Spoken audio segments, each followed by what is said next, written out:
سینکڑوں ہزاروں میل کا سفر کر کے لوگ جاتے تھے اہل اللہ، اولیاء، صالحین کی صحبت میں بیٹھنے کے لیے. لمبے سفر کر کے جنید بغدادی کی صحبت میں بیٹھے، سال ہا سال رہے. معروف کرخی کی صحبت میں بیٹھے، سال ہا سال رہے. بایزید بستامی کی صحبت میں بیٹھے، پھر سال ہا سال گزارتے. حضرت داؤد طائی کی صحبت میں جاتے گزارتے، بشر الحافی کی صحبت میں جاتے ایک زمانے تھے جہاں اللہ والوں کی خبر ملتی، لوگ چل کے جاتے، پھر ان کی صحبت میں وقت گزارتے. پہلے صحبت صرف اس شکل میں تھی، زمانے اس طرح کے تھے، فیسلٹیز نہیں تھی. اب اسٹریٹ اوے آج کا دور آ گیا، آج صحبت کئی شکلوں میں اویلیبل ہے.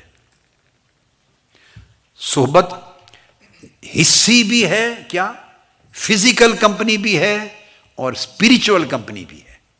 یعنی صحبت حصیہ بھی ہے اور صحبت معنویہ بھی ہے. معنوی صحبت بھی ہے کہ جس میں جسمانی طور پہ تو آپ آمنے سامنے نہیں بیٹھے، مگر معنوی طور پر حکمن، معنن، روحن، ذہنن، فکرن آپ صحبت میں. اس صحبت میں خطاب بھی ہے، اس صحبت میں کتاب بھی ہے. تو کتابیں پڑھیں، یہ صحبت میں لے جائے گا. یاد رکھ لیں، یہ میں آپ کو اپنی پوری یہ قاعدہ اور کلیہ بھی ہے اللہ والوں کا، سلف صالحین سے لے کے آج تک اولیاء کا، اور یہ مشاہدہ اور تجربہ بھی ہے. اور میں اپنی پوری زندگی کا نچوڑ بھی دے رہا ہوں. نچوڑ ایک جملے میں نچوڑ. وہ کیا؟ ہر کتاب اگر اس میں دل کھبا کر جما کر پڑھے تو وہ صاحب کتاب کی صحبت ہے. ہر کتاب حقیقت میں صاحب کتاب کی صحبت. جو کتاب پڑھے وہ آتھر کی صحبت ہے. اگر آتھر، وہ کتاب کے ذریعے آتھر کا فیض ملتا ہے. حدیث پاک پڑھیں تو سمجھے صحبت رسول میں بیٹھے. اور جو فرما رہے ہیں ان ابی ہریرہ تھا، آپ سمجھیں کہ ابو ہریرہ سے سن رہے ہیں آپ. انہوں نے آقا علیہ السلام سے سنا ہے، آپ کو ابو ہریرہ نے بتایا ہے اور یہ بتایا کہ آقا نے یہ فرمایا.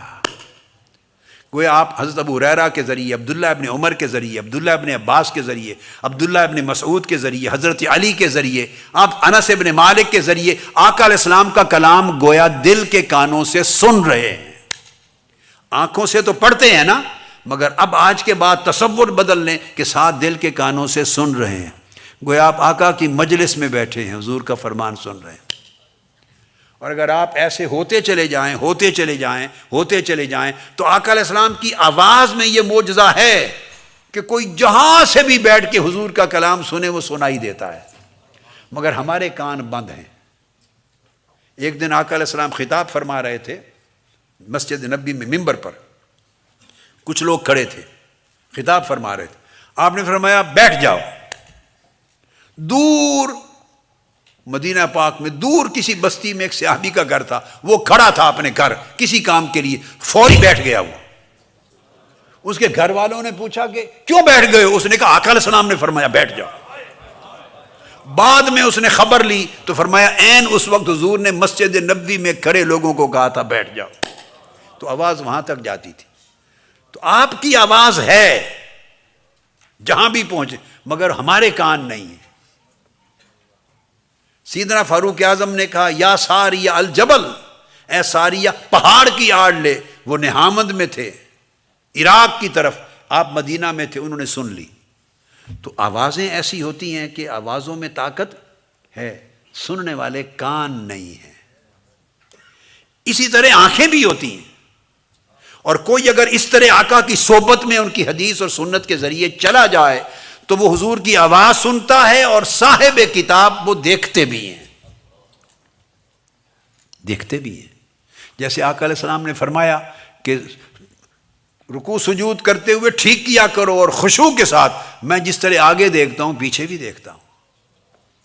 تو آگے دیکھتا ہوں پیچھے بھی دیکھتا ہوں، اس کا اشارہ زمانوں کی طرف بھی ہے کہ میں اگلے زمانوں کو بھی دیکھتا ہوں. تو آج بھی آقا علیہ السلام کی نگاہ میں ہیں ہم، صرف ہم وہ صحبت کو اپنا لیں. اگر وہ معنوی روحانی صحبت.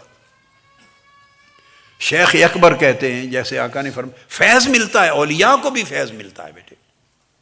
آقا علیہ السلام کے معجزات میں سے حصہ ملتا ہے، معنوی فیوزات ملتے ہیں۔ شیخ اکبر کہتے ہیں فاس میں ٹھہرا ہوا تھا، فیض جو فاس نہیں ہے مراکو میں مغرب میں، تو اس کی ایک مسجد تھی، اس مسجد میں فرمایا میرا حال ایک زمانے میں یہ ہو گیا کہ جب میں اس مسجد میں نماز پڑھانے جاتا تھا تو چاروں اطراف مجھے اسی طرح نظر آتے تھے جیسے آنکھیں سامنے دیکھتی ہیں، تو پیچھے نماز پڑھنے والوں کے سب کے حالات دیکھتا تھا۔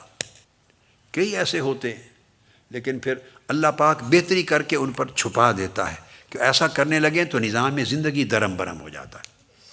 انہوں نے فرمایا پورا جسم آنکھ بن جاتا ہے، پورا جسم آنکھ بن جاتا ہے۔ تو خطاب سنتے ہیں، اس کے اندر بھی فیوزات کے چشمے بہ رہے ہوتے ہیں، فیض کے چشمے بہ رہے ہوتے ہیں، مگر ہمیں اپنے اندر کو کھولنا ہے۔ تو جب وہ کتاب پڑھیں جو باقی کتب ہیں لکھی ہوئی، جو یہ تو حدیث تو آقا علیہ السلام کی صحبت ہے نا، حضور علیہ السلام کی صحبت ہے، پھر اس سے میں ہمیشہ زندگی میں میری اپنی فیلنگ ہے، میں اپنا تجربہ بتا رہا ہوں کہ میں جن کی کتاب پڑھتا ہوں ان کی صحبت میں بیٹھتا ہوں۔ تو کیا اگر آپ یہ کیفیت اپنا لیں تو کیا لذت ہوگی۔ کبھی آقا علیہ السلام کی صحبت میں بیٹھے ہیں، کبھی امام حسن البصری کی صحبت میں بیٹھے ہیں، کبھی باجید بستامی کی صحبت میں بیٹھے ہیں، کبھی حضرت جنید بغدادی کی صحبت میں بیٹھے ہیں، کبھی غنیت الطالبین پڑھ رہے ہیں حضور غوث العظم کی صحبت میں بیٹھے ہیں، کبھی کشف المحجوب پڑھ رہے ہیں حضور داتا گنج بخش کی صحبت میں بیٹھے۔ تو ایسا تعلق پیدا ہو جاتا ہے، آپ کریں گے تو محنت کرنے سے آپ کو تھوڑا تھوڑا اوپننگ ہوتی چلی جائے گی۔ میں جتنی باتیں آپ کو بتاتا ہوں، جتنی یہ میں ایسے کتابوں سے پڑھ کے نہیں بتاتا،